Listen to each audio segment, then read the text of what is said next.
সুন্দর শীতল বাতাস বইছে চারদিকে।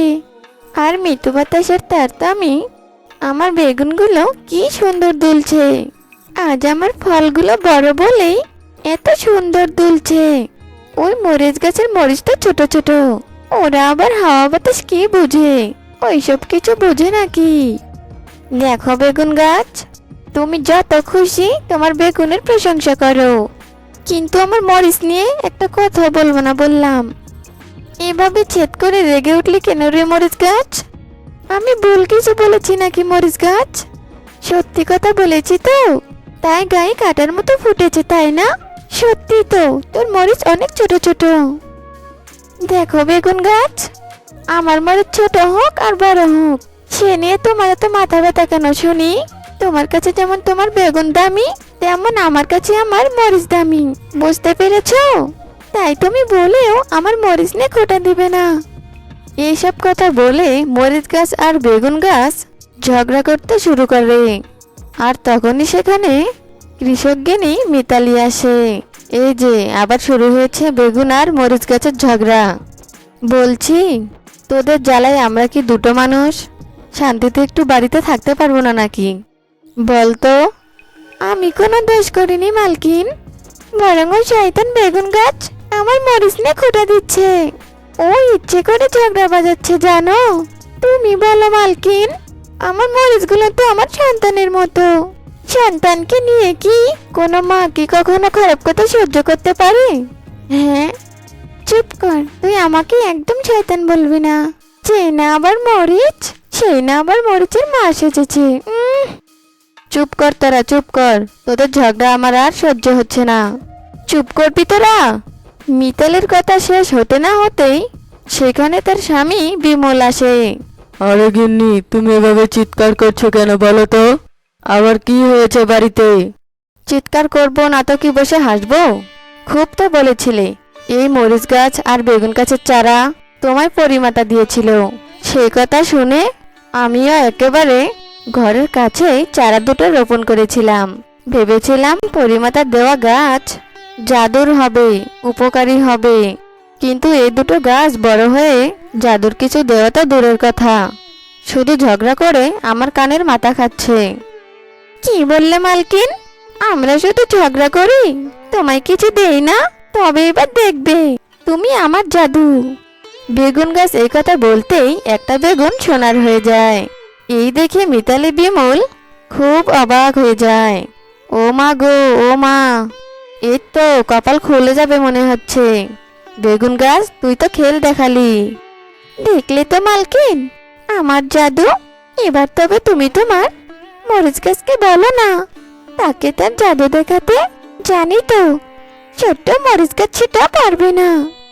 বেগুন গাছের কথা শেষ হতে না হতেই মরিচ গাছের একটা ছোট্ট মরিচ সোনার হয়ে যায়।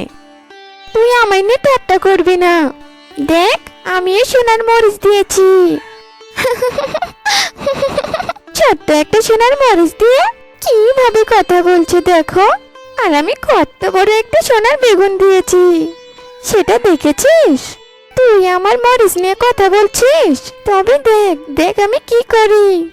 ওরে তোরা থাম, এভাবে ঝগড়া করে আর নিজের শক্তি দেখাতে হবে না।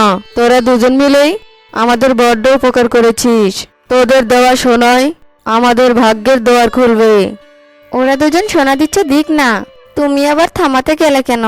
তুমি সত্যি নিজের ভালো কখনোই বুঝতে শিখবে না।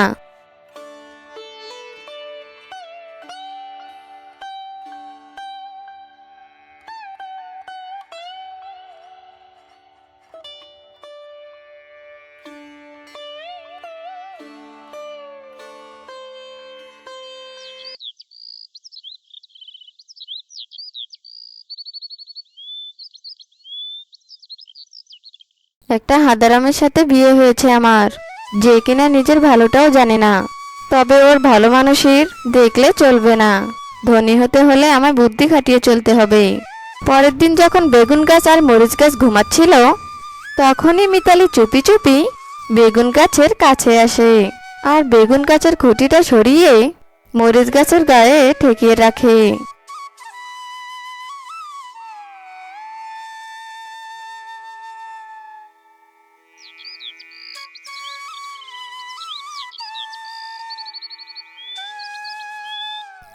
শয়তান বেগুন গাছ, তোর শয়তানি কুটনামি কি কখনো কমবে না? তুই তোর খুঁটি আমার উপরে ফেলে রেখেছিস কেন? হ্যাঁ, আমার বুঝি কষ্ট হচ্ছে না? একদম ভুলভাল কথা বলবি না মরিচ গাছ। আমি কেন তোর গায়ে আমার খুঁটি ফেলে রাখবো? তোর যে চিকন চিকন ডাল, তোর উপর আমার খুঁটি পড়লে তো তুই মরেই যাবি। আমার উপরে খুঁটি ফেলে রেখেছিস, আবার ডালপালা নিয়ে কথা বলছিস। তুই আমার শরীরে খুঁটি না ফেললে কি ভূতের মা এসে কি ফেলে গেছে আমার শরীরে খুঁটি? মরিচ গাছের কথা শেষ হতে না হতেই মিতালি সেখানে আসে। তোরা আবার ঝগড়া শুরু করেছিস? তোরা কি কখনো ভালো হবি না? তোদের ঝগড়া আর সহ্য হয় না। আমি আর কোথায় ঝগড়া করলাম মালকিন? ঝগড়া তো ওই মরিচ গাছ করছে। আমি নাকি আর চিকন চিকন ডালে আমার খুঁটি ফেলেছি? এটা কি হতে পারে নাকি? কেন হতে পারে না মালকিন? বেগুন গাছ যদি এই কাজ না করে তবে কে করেছে? ও কেন আমার সাথে এমন অন্যায় করছে? কেন? না, আমি তোদের কথা অযথা শুনবো না। যে বেশি আমায় শোনা দিবে আমি তার কথা বিশ্বাস করব। মিতালির কথা শুনে বেগুন গাছ তার বেগুন সোনার করে দেয়। এইদিকে মরিচ গাছও সোনা দিতে থাকে। এইভাবে মরিচ গাছ আর বেগুন গাছ তাদের জাদু শক্তি দেখাতে থাকে। তখনই সেখানে বিমল আসে। গিন্নি, কি হচ্ছে এখানে? এরা দুইজন আবার ঝগড়া শুরু করেছে নাকি? ঝগড়া করুক আর যাই করুক না কেন, তুমি এক্ষুনি এখান থেকে চলে যাও। আজ আমি মরিচ গাছ আর বেগুন গাছের সব মরিচ আর বেগুন সোনা বানিয়ে ছাড়বো, আর আমরা অনেক ধনী হব। ধনী হওয়ার জন্যই যে আমি ইচ্ছে করে ওদের ঝগড়া লাগিয়ে দিয়েছি। এইসব তুমি কি বলছো গিন্নি?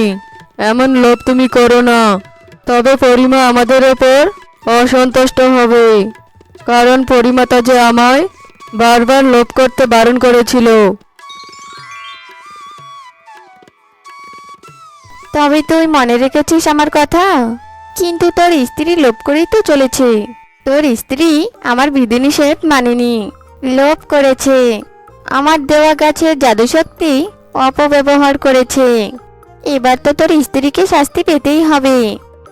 আমিও চাই পরিমাতা এ লোভী শাস্তি পাক, কারণ আমি অনেক বলেও যে লোভ কমাতে পারিনি, বরং ইচ্ছে করে দুই গাছের মধ্যে ঝগড়া লাগিয়ে দিয়েছে অধিক সোনার লোভে।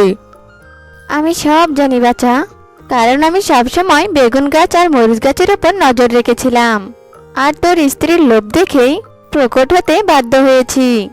এই কথা বলে পরিমাতা রেগে মিতালিকে পাথর বানিয়ে দেয় আর মরিচ গাছ আর বেগুন গাছকে অদৃশ্য করে দেয়। এভাবে মিতালি তার পাপের শাস্তি পায়।